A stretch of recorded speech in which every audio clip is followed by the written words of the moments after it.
turnover in pickpockets is huge. Where she at? Where that bitch at? Halo semuanya, gimana kabarnya sekarang?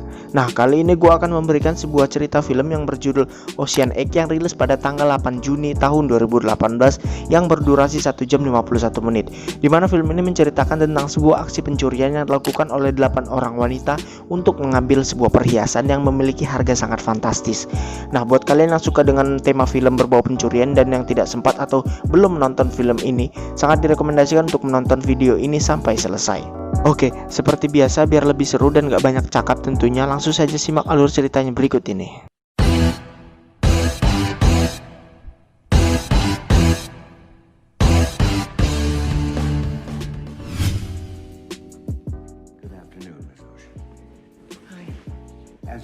Setting film ini dibuka dengan seorang wanita yang baru saja dibebaskan dari dalam penjara selama 5 tahun bernama Debbie Ocean. Nah, mengapa dia bisa dipenjara dan apa penyebabnya? Tentu pertanyaan ini akan terjawab di beberapa menit ke depan. Sekeluarnya dari lapas, Ocean pun lalu pergi menuju toko swalayan terdekat yang menjual parfum atau sejenis perlengkapan kosmetik gitulah. Di sini kita diperlihatkan dengan trik cerdas Ocean yang cukup lihai dalam mencuri dengan mengambil barang-barang di toko ini dan mengatakan kepada kasir bahwa ia ingin mengembalikan barang-barang yang sudah ia beli minggu lalu. Kasir pun mengatakan bahwa syarat untuk mengembalikan barang adalah menunjukkan nota pembeliannya. Debbie pun mengatakan lagi bahwa barang ini masih disegel, jadi ya masih aman. Tapi kasir tetap menolak dan mengarahkan si Ocean ke kantor pelayanan. Ocean lalu meminta si kasir untuk melupakannya dan tidak jadi mengembalikan barang tersebut. Untuk menutupi barang yang diambil, Ocean pun menipu kasir untuk memberinya kantong. Dengan begitu ia pun tidak akan dicurigai dan berhasil menipu beberapa toko lainnya. Setelah itu Ocean pun pergi ke hotel dengan tetap masih menggunakan trik cerdasnya dalam mengelabui petugas, dan ia pun bisa tidur di hotel tanpa mengeluarkan biaya sama sekali. Setelahnya beristirahat, Ocean pun lalu pergi menemui seorang sahabat lamanya bernama Low untuk mengajaknya melakukan aksi pencurian yang telah ia persiapkan selama 5 tahun di dalam penjara, yaitu mengambil perhiasan Liz Taylor yang sangat mahal berada di dalam sebuah ruang besi bawah tanah. Ocean lalu pergi ke sebuah galeri yang bernama Claude Baker Gallery untuk menemui pria pemilik galeri ini, yang ternyata itu adalah mantan kekasih Ocean telah menjebloskan si Ocean ke dalam penjara. Nah, singkat cerita, Ocean lalu menunjukkan lokasi yang akan menjadi tempat pencuriannya, yaitu di museum. Low yang mengatakan pada Ocean bahwa kita membutuhkan sekitar 20 orang dan $1,5 juta untuk bisa melancarkan pencurian ini. Ocean pun lalu menanggapi bahwa kita hanya membutuhkan 7 orang dan $20.000 saja. Mereka berdua lalu pergi ke sebuah konferensi pers pameran tahunan di mana terdapat seorang wanita bernama Devin Klager, selebriti sangat terkenal dan akan menjadi pemandu di dalam acara pameran ini. Di saat konferensi pers melakukan Q&A kepada Devin, ada seorang wartawan yang menanyakan kepada Devin bahwa akan menggunakan desainer yang seperti apa. Namun Devin Klager menjawabnya bahwa ia belum mendapatkannya. Ocean dan Low yang mendengarnya lalu mulai mencari seorang desainer fashion yang akan diajak bekerja sama dalam misi tersebut. Yap, dia bernama Roswell, seorang desainer terkenal di era tahun 90-an. Namun Roswell sedang terlilit hutang sebesar $5 juta dan membuatnya berada di ambang kebangkrutan. Ocean dan Low mengajak Roswell untuk mendandani Devin Klager di acara pameran Met Ball yang akan diadakan sebentar lagi. Mereka lalu menjelaskan kepada Ross bahwa Ross diminta untuk membujuk Devin menggunakan kalung berlian Tozen yang sudah lama disimpan di ruang besi bawah tanah sejak tahun 1968. Jewelry from 33 to 68. Nah, Ocean dan Low lalu mulai merekrut beberapa orang wanita lainnya lagi dalam misi ini, mulai dari Amita, si ahli tentang berlian, Nineball yang ahli dalam meretas, Constance yang seorang pesulap jalanan sekaligus mahir dalam mencopet, dan Tammy, seorang ibu rumah tangga yang mahir dalam berbisnis. Mereka semua pun lalu berkumpul di sebuah ruangan untuk membicarakan pembagian tugas yang akan dilakukan pada saat acara pameran ini dimulai, di mana Ocean lalu mengatakan kepada semuanya bahwa mereka akan mendapatkan pembagian hasil sebesar $16.500 yang akan segera masuk ke dalam rekening mereka.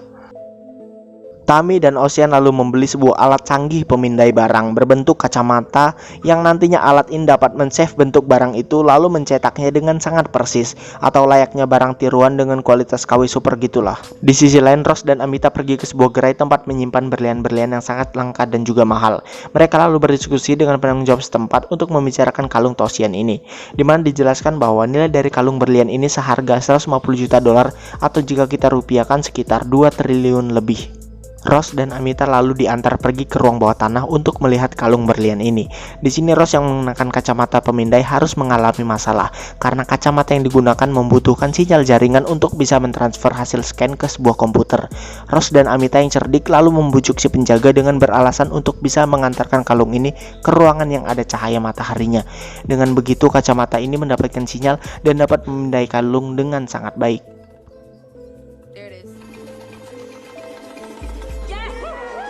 Nineball dan Constant mencoba menyusup ke ruang rapat para petinggi museum ini dan menempelkan alat penyadap suara melalui tong sampah. Dengan begitu rencana keamanan yang akan dilakukan dalam museum ini akan cepat diketahui oleh tim Ocean. Mereka lalu berkumpul merencanakan untuk melakukan aksi pengambilan kalung ini dalam sebuah toilet, karena hanya di toilet ini tidak ada CCTV dan dapat melindungi jejak mereka dari petugas keamanan. Nineball lalu mulai meretas komputer yang digunakan oleh kepala keamanan museum ini dan mendapatkan file arsip revisi perubahan CCTV. Di sisi lain, Tammy juga mencoba untuk bergabung menjadi staf panitia dalam acara pameran ini dan mengambil gambar peta lokasi tempat duduk yang akan digunakan oleh Dapen Kluger. Di sini kita diperlihatkan dengan kejadian masa lalu yang menimpa Debbie Ocean hingga bisa masuk ke dalam penjara, yaitu disebabkan karena ia ditipu dan dijebak oleh Claude Baker. Debbie dan Lo pun terlibat perdebatan karena Lo tidak ingin menjalankan rencana dalam rencana. Oke, saya jelaskan maksud dari rencana dalam rencana ini adalah rencana yang dipikirkan Lo adalah hanya untuk mengambil kalung itu saja. Namun Ocean meminta menjalankan rencana dengan menjebak si Claude Baker lah yang akan menjadi tersangka dalam aksi pencurian kalung tersebut. Gimana? Sudah paham? Lanjut.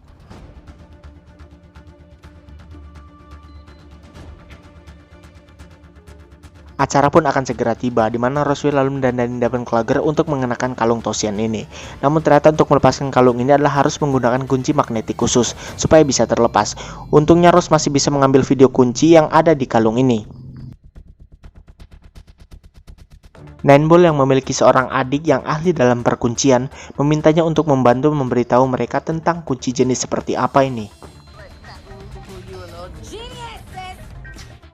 Nah, acara pameran pun dimulai, di mana Dapen Kluger mengenakan kalung itu dan didampingi oleh desainernya yaitu Roswell. Di sisi lain, Nineball mengawasi dari dalam truk penjual makanan. Dan Dapen Kluger pun akhirnya duduk di meja yang sudah ditentukan oleh panitia, di mana duduk bersebelahan dengan Claude Baker. Tempat duduk ini sudah diketahui oleh tim Ocean, dengan begitu rencananya akan bisa terus dilaksanakan.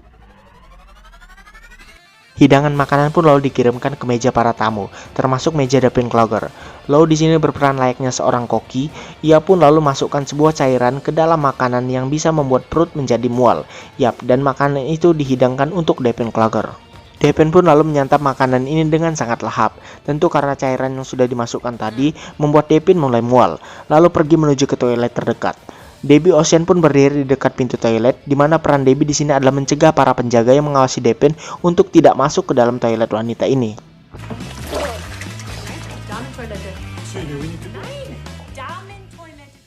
Di sisi lain, Constant yang sudah berada dalam toilet ini mencoba untuk menenangkan si Dapen dari mualnya, diselingi dengan trik dari Constant untuk mengambil kalung yang ada pada leher Dapen, dan kalung pun berhasil diambil oleh Constant. Constant lalu keluar dari toilet dan meletakkan kalung ini ke seorang kurir secara halus yang hendak meletakkan piring kotor ke dapur.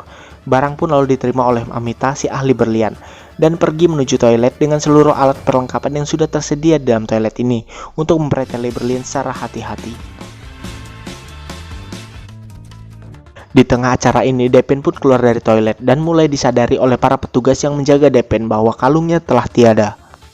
Para tamu pun lalu diarahkan keluar untuk mengosongkan ruangan ini dengan dipindai menggunakan alat pendeteksi satu persatu.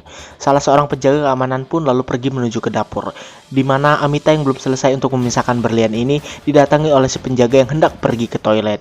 Namun digagalkan oleh aksi Tammy yang memberitahukan kepada penjaga bahwa kalung ini ditemukan dan terjatuh ke dalam kolam. Dengan begitu kalung palsu ini lalu digunakan kembali oleh Dapen. Constant pun pergi ke dapur dan mengambil seluruh berlian yang sudah dibongkar oleh Amita, lalu membagi-bagikannya secara perlahan ke Tammy, Ocean, Rose, dan juga Nineball yang menyelinap masuk. Ocean lalu mendekati Claude Baker dengan berpura-pura menumburnya. Nah, acara pun selesai. Di sini kalung berlian diserahkan lagi ke tempatnya. Namun saat diperiksa oleh ahli berlian di gerai ini, bahwa kalung ini sudah tidak lagi asli atau palsu. Tentu dengan berita hilangnya kalung Taoxian ini, datanglah seorang pria sebagai detektif untuk menangani kalung tersebut.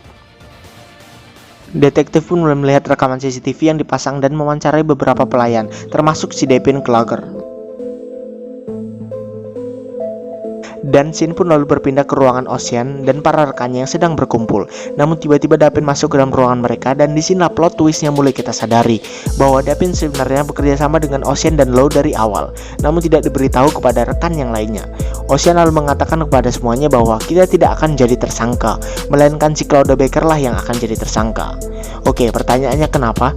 Jadi di saat Ocean menumbur Baker secara perlahan, ia masukkan pecahan berlian ini ke dalam saku milik Baker. Detektif pun lalu menemui si Baker untuk mewawancarainya, karena Baker adalah teman kencan si Devin. Namun wawancara ini tidak lama dan dilanjutkan dengan detektif John yang menemui si Ocean. Di sini Ocean mengatakan pada si detektif bahwa ia tidak mengambilnya. Ocean lalu memberitahu si detektif bahwa Claudia Baker lah yang mengambilnya dan menyuruh si detektif untuk melakukan penggeledahan, namun membutuhkan alasan yang kuat untuk melakukan penggeledahan tersebut. Di tengah-tengah itu, Devin pergi menemui Baker untuk melakukan tanam paksa dengan memborgolnya di kamar. Namun itu hanyalah tipuan saja, supaya Devin bisa mengambil foto berlian yang diletakkan Ocean di jas si Baker. Devin lalu mengirimkan foto itu ke si Ocean, lalu mengirimkannya lagi ke si detektif John. Dengan begitu detektif bisa melakukan penggeledahan ke kamar Baker, dan Baker akan menjadi tersangka utama dalam kasus tersebut. Kedelapan wanita ini pun lalu berkumpul untuk bersulang merayakan keberhasilan pencurian yang telah mereka lakukan. Tiba-tiba, Devin bertanya bahwa bagaimana cara kita membagi uang itu untuk mendapatkan masing-masing 16 juta dolar. Low lalu mengatakan, apakah kalian pikir kita hanya mencuri satu kalung saja? Ocean lalu membuka lemari itu dan yap, ternyata kalung yang dicuri adalah semuanya yang terpasang di sebuah patung pajangan yang dilindungi dengan sinar laser. Hal ini ternyata sudah direncanakan oleh Ocean dengan mencetak seluruh berlian palsu yang terpajang dan tentunya memanfaatkan momen di saat pengosongan ruangan itu dilakukan. Di sisi lain, kita diperlihatkan dengan Low yang menemui seorang pria yang ahli dalam memanjat dan pernah mengikuti Ninja Warrior di Tangerang. Oleh sebab itu, Low merekrutnya untuk bergabung.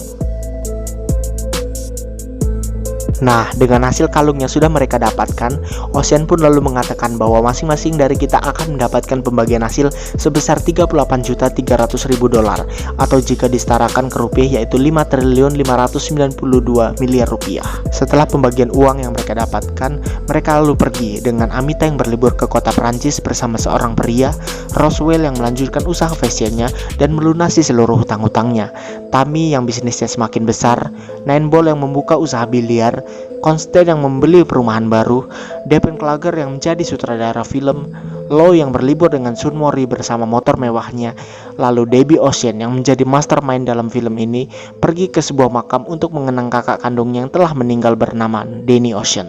Dan film pun selesai. Oke ya, seperti biasa sebelum saya mengakhiri video ini, ada beberapa hal yang tentunya perlu saya sampaikan, di mana film Ocean 8 yang disutradarai oleh Gary Ross ini menjadi tontonan film yang seru untuk disimak dari awal hingga akhir. Perjalanan plot cerita yang diberikan sebenarnya masih cukup ringan, dari penampilan karakter pemain mega bintang yang dilakukan mulai dari Sandra Bullock, Rihanna, Cate Blanchett, Anne Hathaway, tentunya cukup sukses menarik perhatian dengan keunikannya mereka masing-masing. Dan tak lupa juga bahwa film ini adalah trilogi dari keluarga Ocean yang turun-temurun melakukan aksi pencurian. Oke, saya rasa sudah cukup. Mungkin segitu saja ringkas alur cerita film Ocean 8 dari saya. Kamsahamnida dan musik.